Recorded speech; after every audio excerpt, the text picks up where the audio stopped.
Bazuar në teologjinë islame, Aisha, gruaja 9 vjeçare e Muhamedit, konsiderohet si nëna e besimtarve. Por përtej fasadës ideologjike që qarkullon, do të shohim një detaj tjetër, i cili del kur lexojmë shkrimet islame, një detaj tronditës nëse do ta shikonim me sy kritik. Aisha u dha në martesë Muhamedit kur ajo ishte 6 vjeçe dhe Muhamedi e konsumoi martesën me atë, pra kreu marrëdhënie seksuale, kur ajo ishte 9 vjeçe ndërkohë që ai ishte 53 vjeç.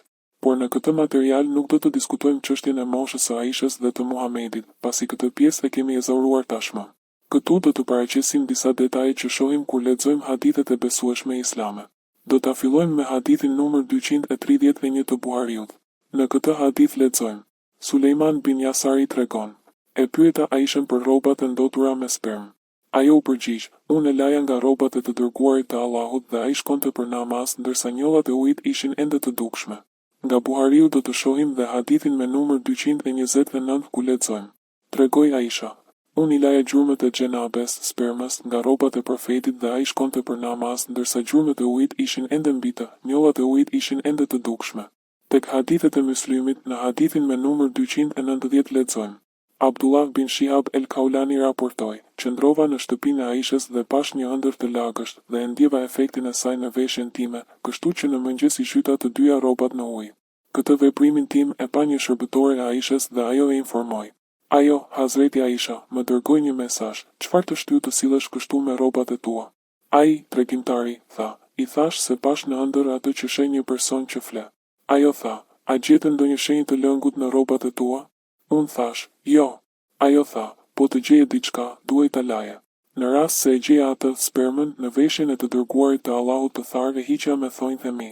Në hadithin me numër 567 të Muslimit lexojmë: El-Aad dhe Hammam raportuan se Aisha kishte thënë: Unë gërvisha spermën nga rrobat e të dërguarit të Allahut.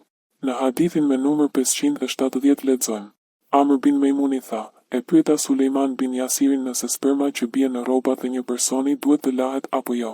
Ai u përgjigj: Aisha më tha: I dërguari i Allahut lante spermën dhe pastaj dilte për t'u falur me atë rrobë dhe unë shija shenjat ku ishte larë.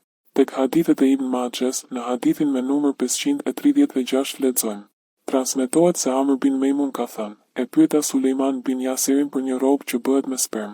A duhet ta laj vetëm pjesën që është bërë me sperm apo ta laj të gjithë rrobën?